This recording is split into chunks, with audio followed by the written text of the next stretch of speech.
Yo, what's going on, y'all? It's Cone, and the Western Conference next season is going to be insane. There are so many storylines to follow going into the Western Conference next year. I mean, it was already insane last season with every team separated by just a few games from 2 all the way down till 8. You had really crazy playoff series. You have now huge splashes being made by like the Rockets and the Nuggets. There's what's going on with the Lakers, what's happening with LeBron James, and the Wolves are kind of running it back, and the Clippers are getting up there in age. What happens with them, and the Grizzlies and the Warriors, now a full season of Jimmy and Steph. What is going on with the Dallas Mavericks? There is a lot to talk about. So real quick, like I did with my Eastern Conference video a few days ago, want to just give you a preview of where I'm at right now in the Western Conference and why it can be kind of insane in 2026. And it starts off at the top with my Oklahoma City Thunder. Of course, the reigning NBA champions. I'm going to say that as much as I can. And they're kind of just running it back, which makes a lot of sense. It was a 68-win team. They did go to a couple of Game 7s, one against Denver and one against Indiana throughout the playoff run, but it was kind of the experience getting year while also being the championship year for this Thunder team. And I think there was still so much room for in-house improvement by all the young guys on this roster. I mean, it was the second youngest championship team ever, still being led by an MVP player in Shai Gilgeous-Alexander, who just put on one of the best seasons any player has ever had. Jalen Williams was the second option for this team's championship run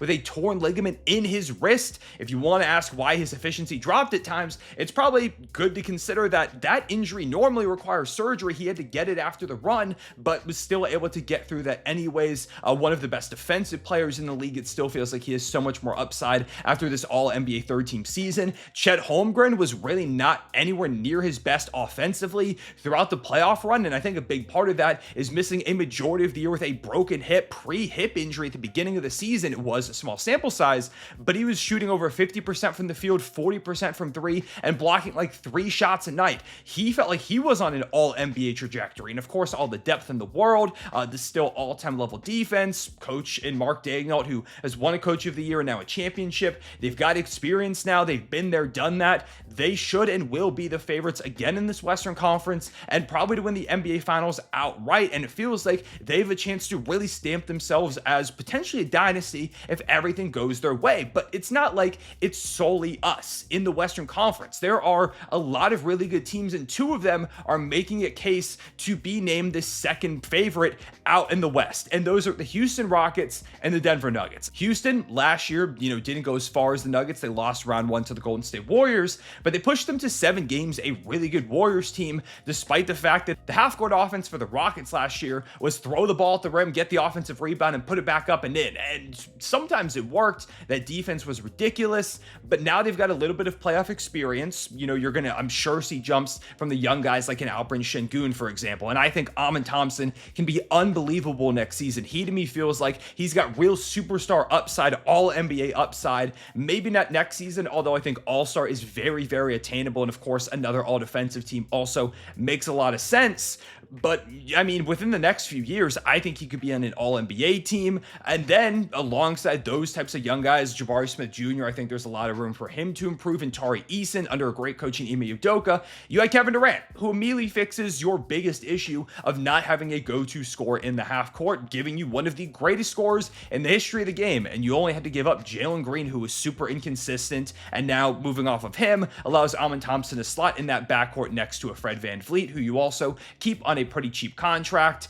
You also add Dorian Finney-Smith to this team, another defender, a 40% three-point shooter to space the floor. And I think those 2 guys, Katie and Dorian Finney-Smith, are going to open up the game a lot for a Şengün, for the Şengün, Steven Adams double big lineup, which I'm sure we're going to see a lot more. They also added Clint Capella, so hey, maybe they'll get real crazy and put a 3 big lineup out there. I don't know. But when you add one of the best offensive players ever, still one of the best offensive players in the sport, and don't give up that much while already being this elite defense, and you got some experience and there's room for young guys to improve, it's no wonder that the Rockets are in that conversation for the second team in the Western Conference right now. I think they've got a real legitimate shot to be a contender next next season, assuming, we do see health, because KD has had some issues with that missing games here and there in his recent career. But I guess as long as you have him for the playoffs, it doesn't really matter. Like, they won 52 games last year with no real half-court offense.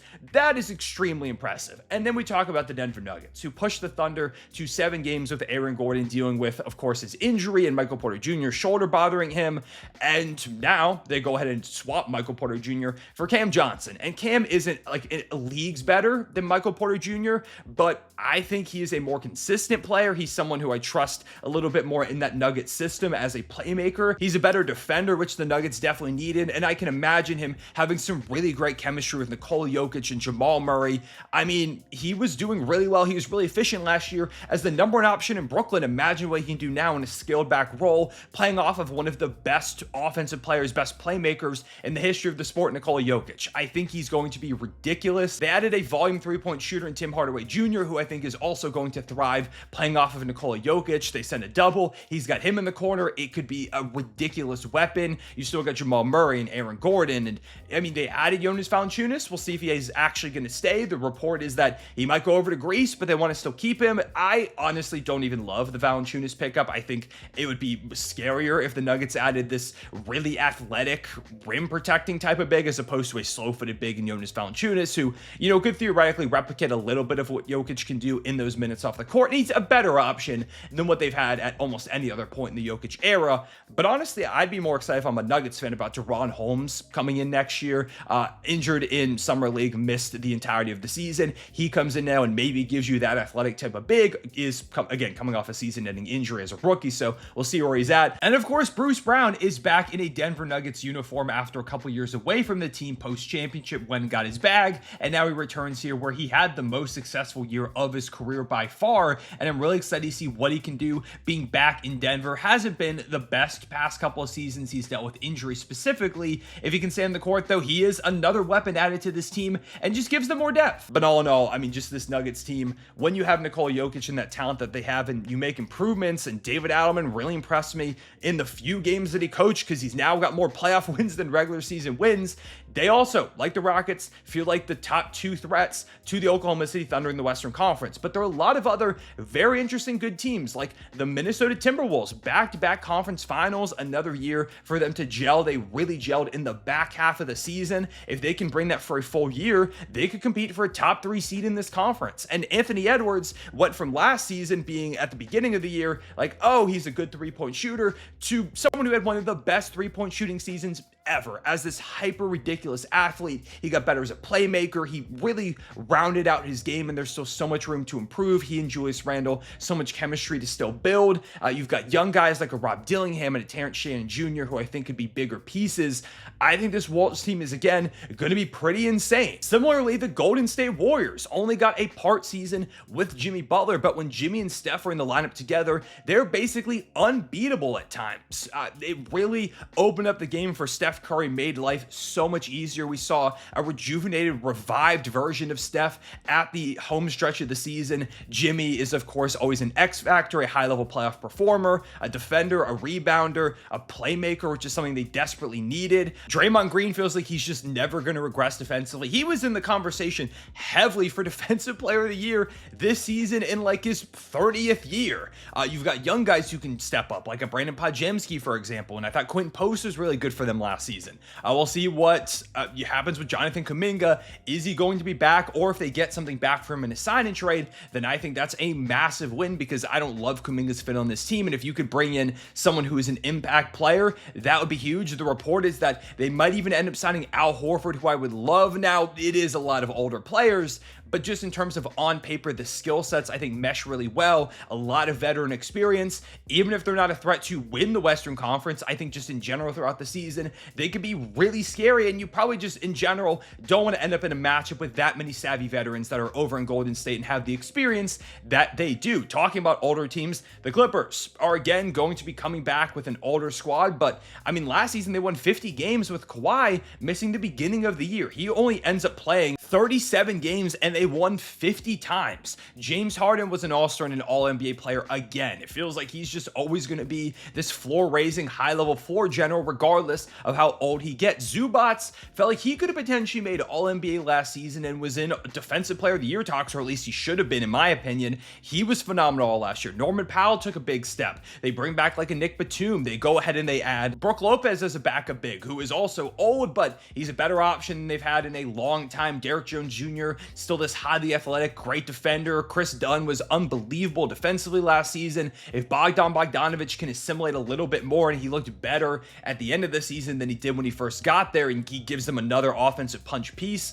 Like this Clippers team, again, I don't think they're going to be a contender, but I do think they're going to be a crazy pest in that Western Conference, and it does create the interesting storyline. If they don't feel like a contender, if things aren't going their way, when do they consider breaking this thing up? At some point soon, could we see a Kawhi Leonard trade or a James Harden trade or Zubac or any pieces like that? I mean, I think they're just going to run this thing into the ground until, the wheels fall off. But at some point, could we see some drama happen there? And that's nowhere near the drama happening across Los Angeles with the Lakers when we talk about LeBron James, who opts into his player option, which, we knew he was going to be back with LA for next season, but there's the quote from Rich Paul where he basically says, we've had this great relationship for 8 years, but LeBron wants to win and this and that. And it suddenly seems like, is LeBron angling for a trade, or could we see a trade request? And it's both been, I don't expect him to get traded from some insiders, but then you've got like Brian Windhorst saying, actually, maybe it's the most it's ever felt like LeBron could be traded from the Lakers. And, I'm not saying that he is going to, but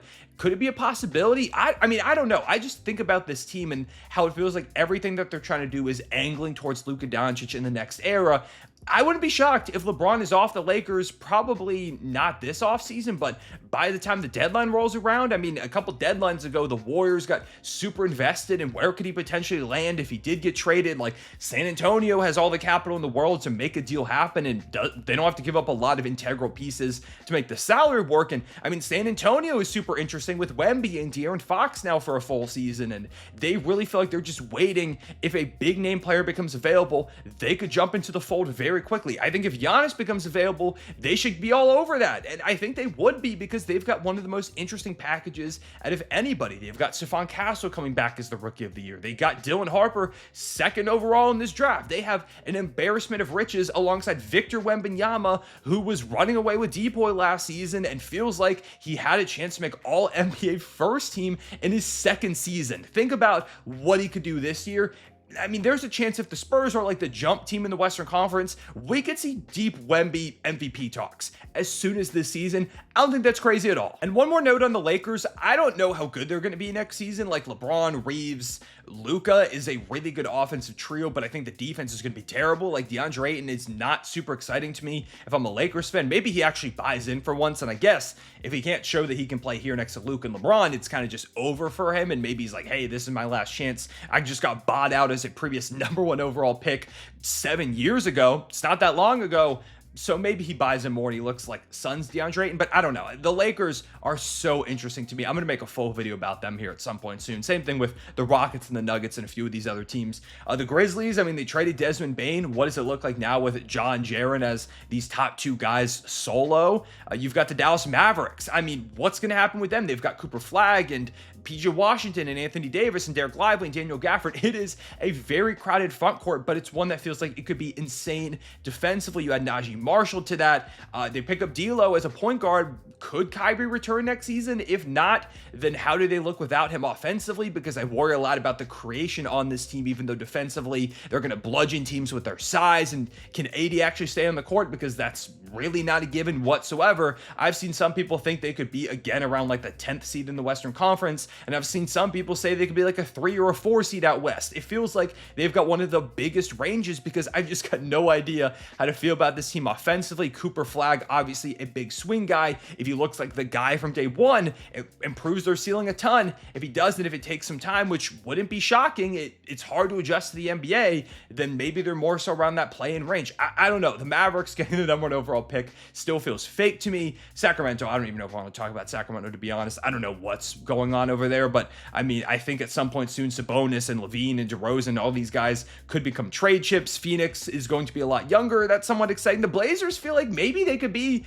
a play-in team. I don't know. I don't think that's insane to say. They're going, they grabbed Drew Holiday. They're leaning this defensive identity. The Pelicans are an absolute disaster in every way, shape, and form. If you ask me, I've got no idea what their direction is, what the decision making is, why they're trading next year's unprotected first round pick. You just had 21 wins. Why are you trading an unprotected first round pick? Maybe they think they could be healthy, but it's like you have Zion. I don't really know about that. And then the Jazz are at the bottom of the conference. They're again going to be really, really bad. But I mean, Ace Bailey should be fun to see what he does over there alongside some of those other young guys. And that is the Western Conference. I think I got to everything that I want to talk about for the moment. I do want to make individual videos on a lot of these teams in the NBA, specifically the West. Again, a lot to talk about there over the course of this offseason. So let me know what teams you want to see videos on specifically. There will be a Rockets, a Nuggets, a Lakers video coming at some point. Also, I want to make a Thunder video, kind of a documentary style thing. That could be like full documentary, but something along those lines, talking about the Thunder going from where they were in 2012 and eventually after the Dame shot, rebuild, the process of that. I want to make a longer video. That's going to be a summer project that I want to work on. But yeah, let me know your thoughts on the Western Conference. I'm assuming a lot of you think the Thunder are the favorites. Maybe you don't. If you don't think the Thunder should be the favorites, who is your favorite in the West going into next season?